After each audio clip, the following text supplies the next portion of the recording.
Depuis que j'intègre vraiment le retour aux fondamentaux, c'est parti pour des rééducations très solides. J'ai trouvé vraiment du bénéfice incroyable. C'est des outils qui sont valorisants, donc hop.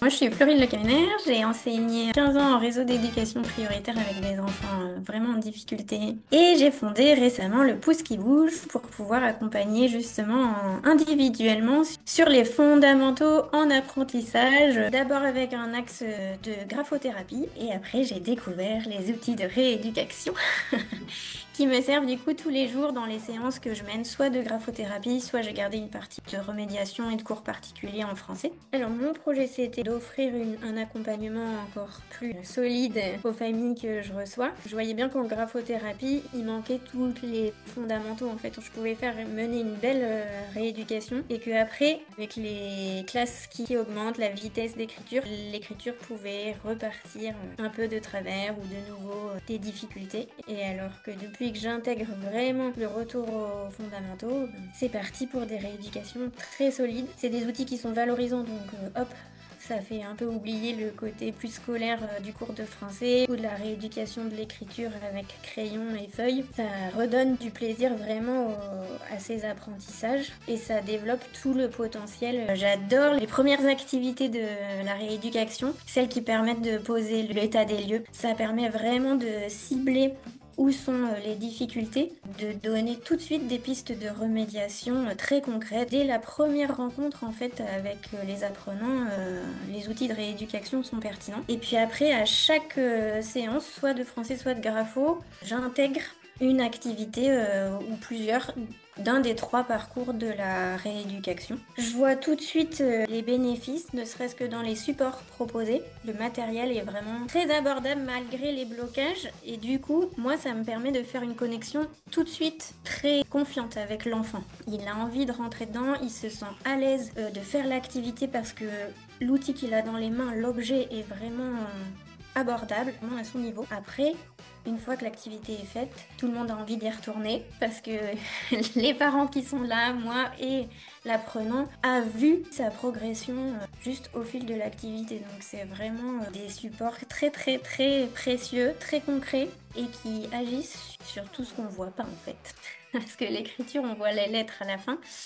Mais tout le processus dans le corps, on le voit pas et avec les outils de rééducation, on peut le toucher, le sentir. C'est vraiment ça qui me plaît dans cette pratique qui complète ma pratique. Moi, j'ai trouvé vraiment du bénéfice incroyable. Pour moi, vraiment en tant qu'accompagnante, ça m'a permis de rassembler mon identité pédagogique. Parce que moi, j'avais une formation institutionnelle de français. J'avais fait des pas de côté pour animer des classes neurosciences, pour faire de la pédagogie Montessori avec ma fille, pour faire de la discipline positive. Quand j'étais en tutorat de lutte contre les décrochages scolaires, il y avait la graphothérapie. Et c'est vrai que la rééducation permet de rassembler tout ça parce que ça vient piocher dans tous ces domaines-là fondamentaux. Ça donne un sens. Au niveau de la lecture, tu vois aussi un lien entre ce que propose la rééducation et des bénéfices au niveau de la lecture? Clairement, toutes les activités autour de la discrimination visuelle, de la coordination entre l'œil et la main, de la fluidité des mouvements oculaires, de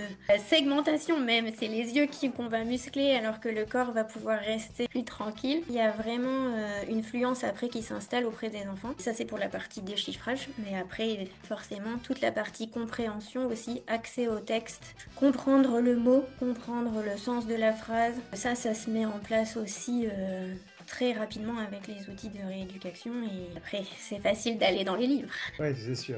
Par rapport à la pédagogie de la parole sur laquelle repose la rééducation, est-ce que tu peux dire quelques mots? Alors le premier bénéfice que je vois, c'est de faire diminuer le niveau de stress. Vraiment les corps se décrispent et il y a un accès du coup à l'activité qui est facilité. Et après le questionnement est super intéressant parce que très valorisant. Moi qui accompagne, je ne fais que de poser des questions. Quand le résultat est là, l'apprenant ne le doit que à lui. Donc en termes de stress et en termes d'accès à ses propres facultés, la pédagogie de la parole est vraiment l'outil phare.